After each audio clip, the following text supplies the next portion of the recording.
What's going on, everybody? This is Matt Mills, and welcome to the Seeds of Change. I hope that you had a good week. I hope that whenever you're listening to this, you had a good day or you're having a good day. I want to take time and thank you for your support. Thank you for listening. Thank you for subscribing. Thank you for commenting, liking, and sharing. I appreciate all of the support. We're getting close to 100 subscribers, so keep sharing, keep just letting people know about it. And once again, I appreciate it. We're going to have at least one announcement. We're going to go over my Yelp experiences, and we're also going to talk about how important it is to have balance in our lives in reference to self-care and dealing with the physical need as well as the spiritual need. So stay tuned. But getting into our announcements, Celestial Word Ministries will be having their 10th pastoral anniversary. Bishop Wilford speaks and Lady speaks. We'll be celebrating them, and it'll be a blessing.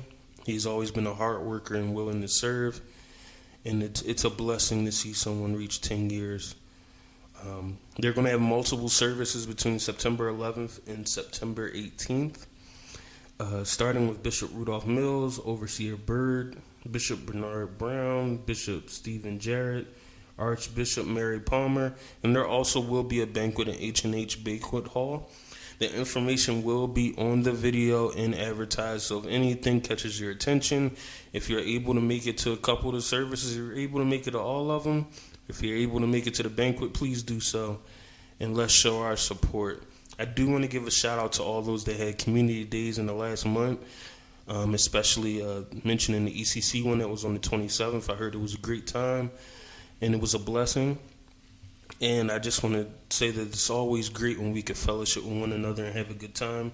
I think it's very easy to get very busy with the things that we do, so it's good that we can take time and be in the community and fellowship with one another and then draw from each other just positive energy. So thank God just for that opportunity. So just a quick update on my Yelp Elite events. We did go to an Axe Throwing place. That surprisingly was a good time, and they also served good food, and it was just a really good experience, and everything was covered in the experience, and it is one that I do plan on sharing. Just a quick announcement, soon enough there will be a Taste and See show that will be debuting on YouTube that will be sharing all of my food experiences and traveling experiences, just to present new ideas and new places for you to get outside of your comfort zone and try new foods and to try new activities. So that will be coming soon. So stay tuned. The scripture for today, we talked about briefly about addressing or discussing balance. People keeping balance in their lives. The scripture that I will be using today is Matthew chapter 4, verse 4. It's referencing Jesus coming out of the wilderness, or into the wilderness when he was tempted. Verse 4 says, "But he answered and said, It is written, Man shall not live by bread alone, but by every word that proceedeth out of the mouth of God." And thinking about this text and thinking about balance, the bread part, of course, references our physical needs, and that they are important. And the flip side of that is the spiritual need is also very important. And I think this, to the success of us and to our growth and us living our journeys and managing all that we deal with, something that's very important is the balance of both. And I think many times in our lives as Christians, as people, as those that are trying to fulfill the most out of their lives, figure out what it is that we are meant to do, we can often neglect one of the sides. And to think about bread, think about the nourishment, think about our physical needs, it's not just limited to food. Food is a part of it. So is our health. And it's physical health, it's mental health. It's all involved in the bread. But a part of our health is also spiritual. So you can't let one go without the other. That means with all that we do and we get busy with our lives and Sometimes we get so overwhelmed. We only want to do things that make us relax, whether that's TV, whether that is, going to get our nails done for women, or going to get our hair done, haircuts, or shopping, or hanging out with friends or family. Part of that is your bread. Whether you want to admit it or not, a lot of us, it's in our nature, and we thrive, and we are often energized by socialization. Our well-being and our self-care is a part of bread, because when we do those things for ourselves, we're caring for ourselves in a way that's necessary. But the flip side of that is we can't neglect the spiritual side. We can't not have time to read our Bibles or read books that will help us focus on the words that Jesus is referencing that comes out of the mouth of God. That we don't have time to pray or fellowship with one another or experience worship in our homes. We can't say we don't have time or don't feel like it, because then we become imbalanced. Then when we face adversity or go through trials, we have a bit of a greater difficulty facing them because of our imbalance. Because we didn't take the time to commune with God and fellowship and to work on that side of us. Because at the essence of our being, we're spiritual beings. And if you don't invest in that side of the spirituality, you will significantly notice the imbalance and how difficult it is to live the life that we're living when you don't invest into the spiritual side. The flip side of that is also taking for granted the bread. I think there are many people oftentimes that pour a lot into the spiritual side and can neglect the bread. Whether that's being overly spiritual to the point that you neglect or disregard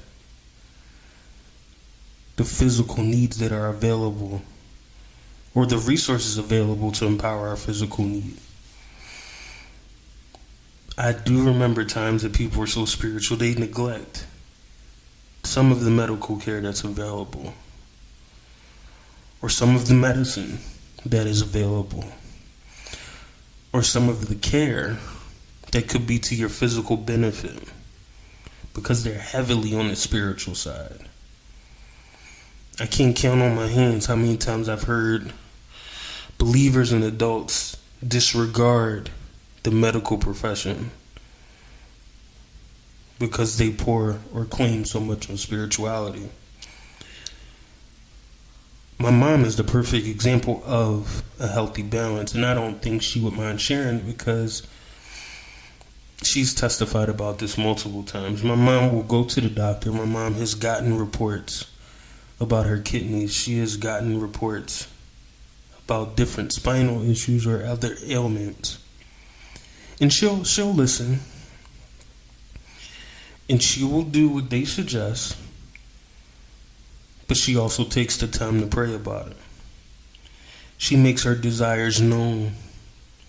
Whether it's a medication that doesn't sit well with her, or it's having a negative impact, she is willing to pray and read to claim the healing that she wants, but not disregarding the resources in place for her physical needs. The reason I say she has a healthy balance is because she doesn't disregard the resources available for her physical needs, but she knows that God has the final say. She knows that the spiritual realm and her spiritual side supersedes physical need, and that is something that Jesus was displaying in this text. He did not disregard the fact that bread was important. He even reinforced it by saying that's not all that's needed. But he stated that the spiritual side, that the words that God was expressing supersedes that need, especially in that moment. And the reason I reference my mom, because she doesn't disregard medical care. She has seen a therapist for her PTSD. She has been in care for her kidney problems. They got reversed. But she also prayed. She also changed her eating. She also did reading to know what food she should eat to help. But she never stopped praying. She never stopped exercising her faith in the spiritual realm to get the deliverance that she wanted. And that's the balance I'm speaking of. Wisdom would tell you to take inventory of the resources available to address your physical needs if they're there. But also take time to pray to realize, are those the ones you should use? My mom is a perfect example that she utilized both in an effective way to make change within herself. And that's the argument that I'm making to you, that you should not disregard the need on either side. Don't be too busy to spend time with your family. Don't be too busy to take time for yourself. Don't be too overwhelmed that you disregard self-care, that you disregard mental health, that you disregard your physical needs. But on the flip side, don't get too busy with life that you forget your spiritual needs, that you forget what to dedicate that time to God, to read, to pray, to fellowship, to worship, to be in His presence, to grow. My mom used to tell me when I was in college, and she would always preach the same argument about how important balance is. Don't get too caught up in what you're doing up there to forget about reading, to forget about your prayer life, to forget about getting closer to God. Don't lose the power that's in your spirituality because you're too busy on the other side. She always preached the importance of balance, and now that I'm a bit wiser, I realize that I feel better when I'm balanced. I feel healthy when I'm balanced. I feel stronger when I'm balanced. I don't get rattled as fast when I embrace balance. And as much as we enjoy the physical need in those hobbies and activities and the goals and the drive and everything, that's secondary to what God can do for you. The greatest peace that I ever felt and the greatest calm that I've ever experienced was after I read. After I read spiritual books that guided me, that empowered me on how I should live. When I prayed, when I meditated on the Word is when I felt the most at peace. It wasn't on those physical things. It was on the spiritual. So take time to take that journey of balance for yourself. That you empower the spiritual side, that you fully embrace and immerse yourself in that side, but also take time to do a little self-care. To take inventory of your mental health, to take inventory of your physical health, to take inventory of your social life. The true friends and family you have in your life, how much do you spend with them? Take inventory of the level of balance you have in your life, and I promise you won't regret it. Because you'll find yourself in the strongest state you've been. So thank you once again for listening. I thank you for your time. I hope once again that you subscribe if you're not, that you comment, that you like, that you share. I will say that I hope that you have a good weekend. This time is valuable and it's the one thing we can't get back. So all we can do is make the most of it while we have it. And I appreciate the time that you've shared listening to this. And I hope that it won't be your last time.